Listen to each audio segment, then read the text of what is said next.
ungkapan kecuali yang pertama rasa syukur kepada Allah Tuhan Yang Maha Esa.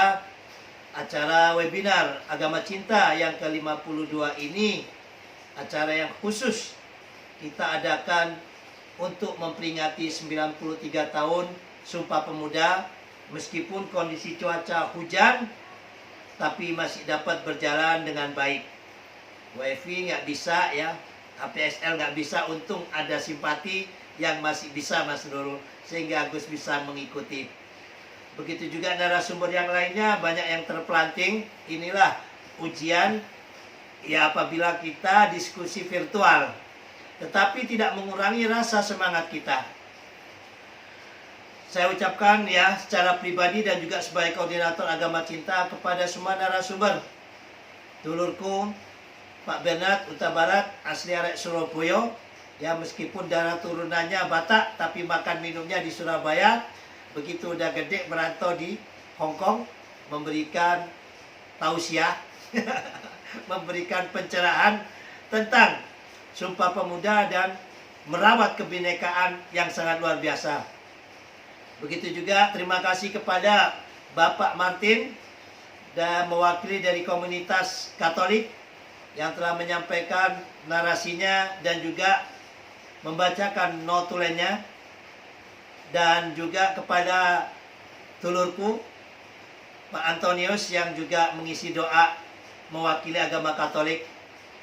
Terima kasih kepada kader muda kita ini ya.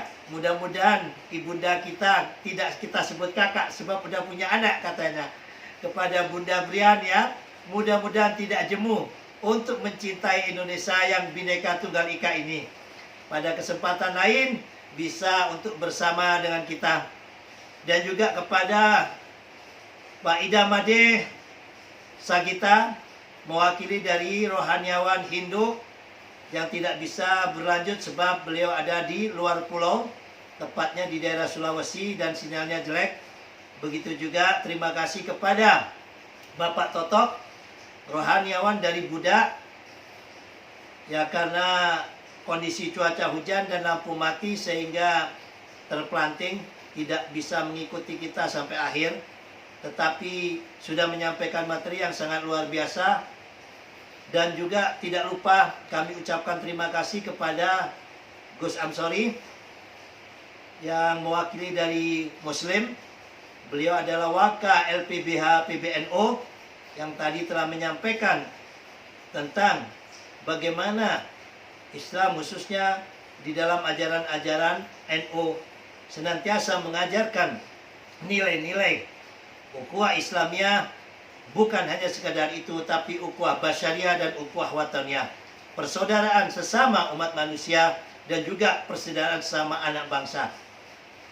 Mudah-mudahan apa yang disampaikan oleh para narasumber ini dapat memberikan pencerahan kepada kita semuanya, khususnya yang mengikuti webinar ini.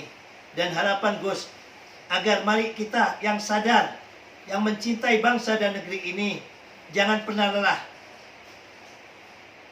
Bangsa kita, bangsa yang memiliki genetik cinta damai, genetik toleransi. Akan tetapi, hanya ulah 1-2 orang atau sekelompok kecil.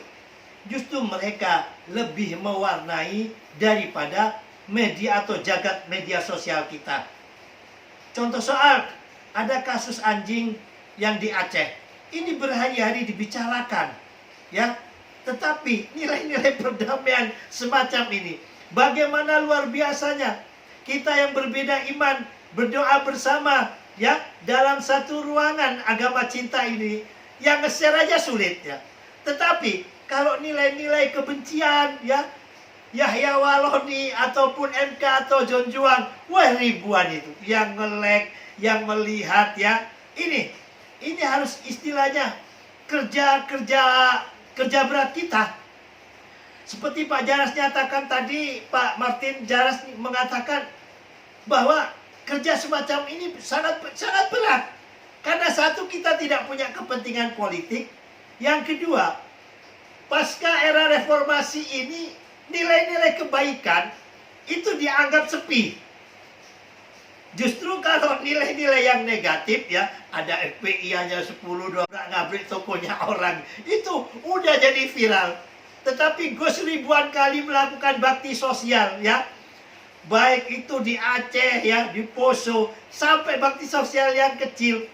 Bagikan menyadarkan masyarakat menggunakan masker dan juga nasi kotak ya. Ini sulit untuk orang media yang meliputnya.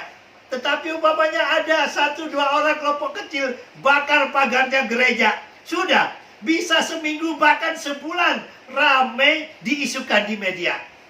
Nah, jangan sampai media sosial ini adalah jendela rumah kita, jendela rumah Indonesia.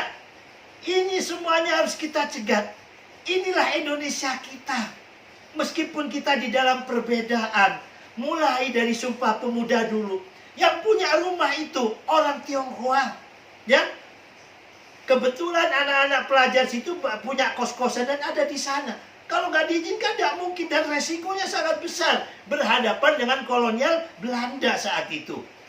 Tetapi dengan semangat kebersamaan dan satu tujuan, ingin merdeka, maka dengan persatuan, cita-cita luhur yang tidak mudah dapat dilakukan.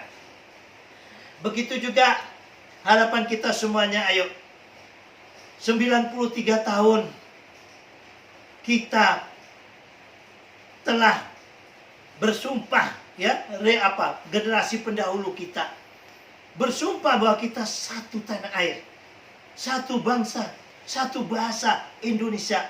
Jangan sampai ya kita malu kepada leluhur kita hanya karena perbedaan agama, perbedaan politik, perbedaan suku, kita menjadi terbelah. Jangan sampai. Mari terus kita refleksikan nilai-nilai Sumpah Pemuda ini kepada regenerasi kita, agar Indonesia dengan kebinekaannya ini dapat tetap utuh, tidak sejengkal pun ya tanah kita lepas dari Indonesia. Dan yang terakhir sekali, mari sama-sama senantiasa kita jaga Indonesia kita agar tetap menjadi negeri yang adem, ayem, tentrem. Kita cukup bangga dengan Presiden Jokowi. Bukan hanya diakui oleh masyarakat Indonesia, tapi seluruh masyarakat dunia. Sebentar lagi akan dilantik sebagai Ketua G20. Baru kali ini dalam sejarah Indonesia ya, Presiden bisa menjadi Ketua G20 ya untuk Indonesia. Nah, kalau kita sendiri sudah dihormati di internasional, tetapi kondisi masyarakat kita sendiri masalah kecil saja dibesar-besarkan. Seperti kata Pak Jaras tadi dengan Pak Martin Jaras, inti nilai utama bangsa ini adalah musyawarah untuk mufakat. Tidak seperti saat ini, dikit-dikit main demo, dikit-dikit main lapor polisi.